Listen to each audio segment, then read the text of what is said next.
I welcome you. The world is once again on the verge of global change, and this time the United States, Ukraine, and Europe have become the epicenter of the political storm. Donald Trump, as always, took up the problem with a flourish, offering his peace plan. But it seems that European politicians are in a panic. Their reaction resembles a fire alarm. There are already accusations of a possible new Munich, hints of betrayal, and alarming predictions about the fate of the European Union. On the sidelines of Brussels, it is being discussed that if Trump and Putin reach an agreement behind the EU's back, this could be the most serious blow to European unity in recent decades. Friends, this material is definitely worth your attention. Let's not delay.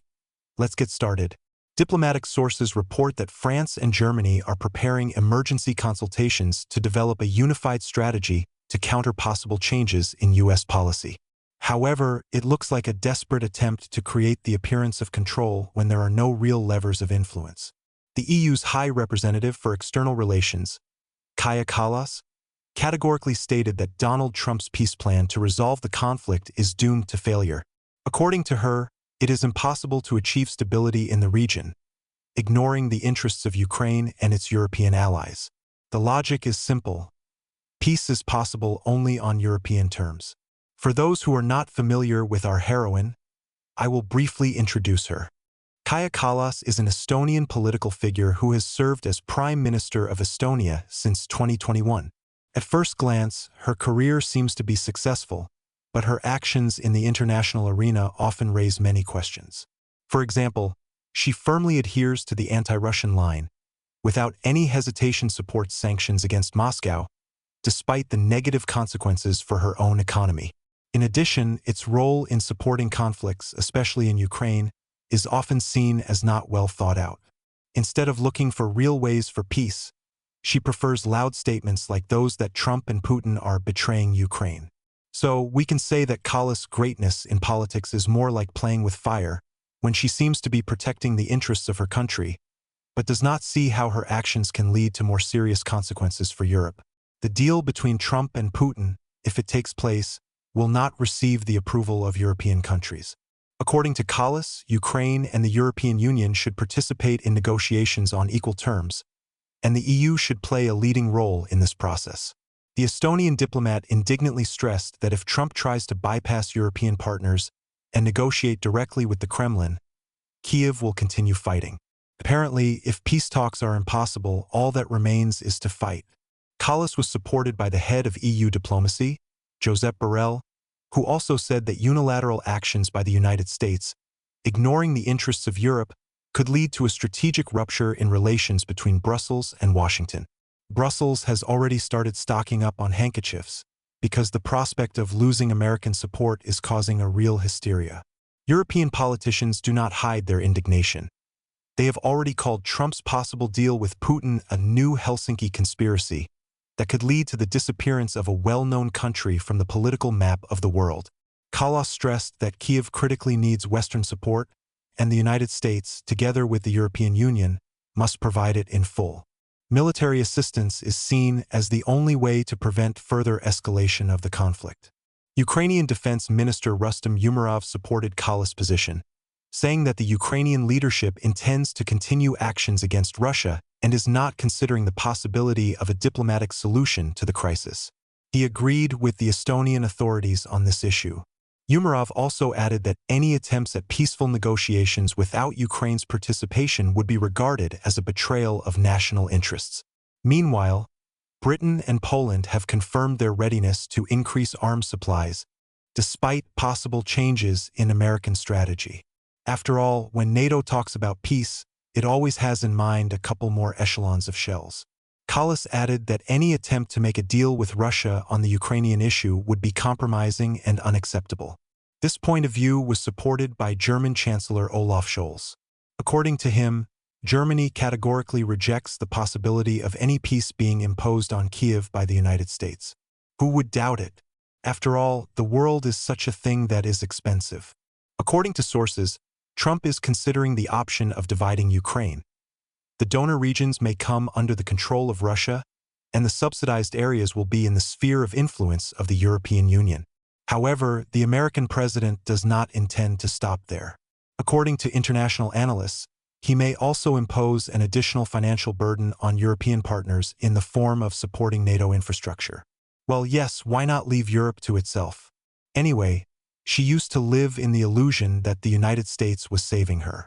According to forecasts by American economists, in the next 10 years, the European Union will have to allocate more than $3 trillion to support Ukraine and finance NATO military programs. Such a financial burden will be a serious test for the leading EU countries, Germany and France, and may even lead to their economic crisis. But this is a completely different conversation. It's one thing to talk about lofty ideals, but it's another to face harsh reality. European leaders will have to make a difficult decision.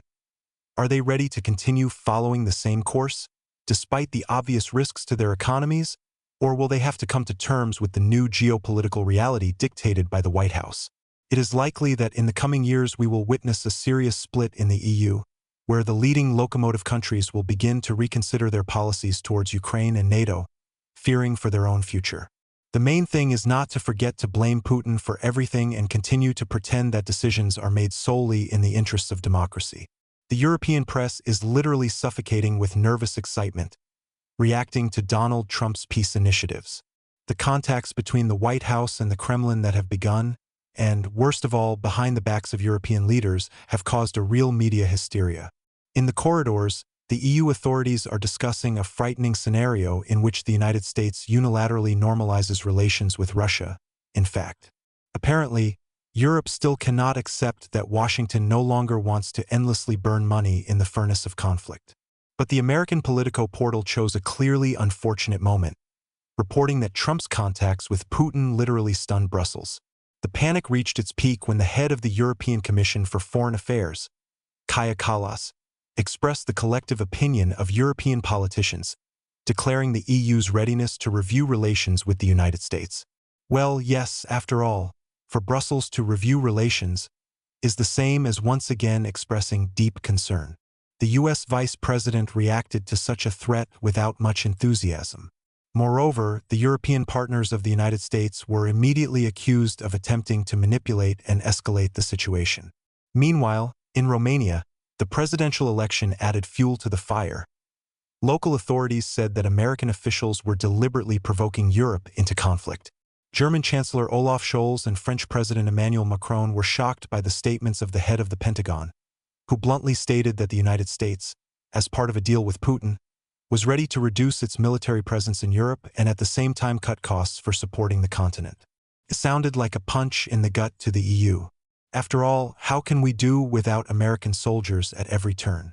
We'll have to develop our own strategy. And this, as you know, is very expensive and takes a long time. But the main bomb from Trump is his intention to quickly end the conflict through direct negotiations with Putin. The meeting with this news was different. Someone in the EU took it with indignation, and someone with outright resentment. The Biden administration recently promised European allies mountains of gold for their active involvement, hinting at future control not only over a well-known country, but also, possibly, over other territories. Now it turns out that someone just changed their mind. Western European countries in deep economic crisis hope to improve their financial situation due to the conflict, and now suddenly they are left with dashed hopes. I wonder how much it will cost Brussels that their political calculations turned out to be just a geopolitical illusion. Meanwhile, those who really control world politics seem to be playing their own game. Instead of strengthening Europe, it was weakened, and now it is being left alone with gigantic military expenditures. This whole story is more like a classic use-it-and-throw-it-away scheme.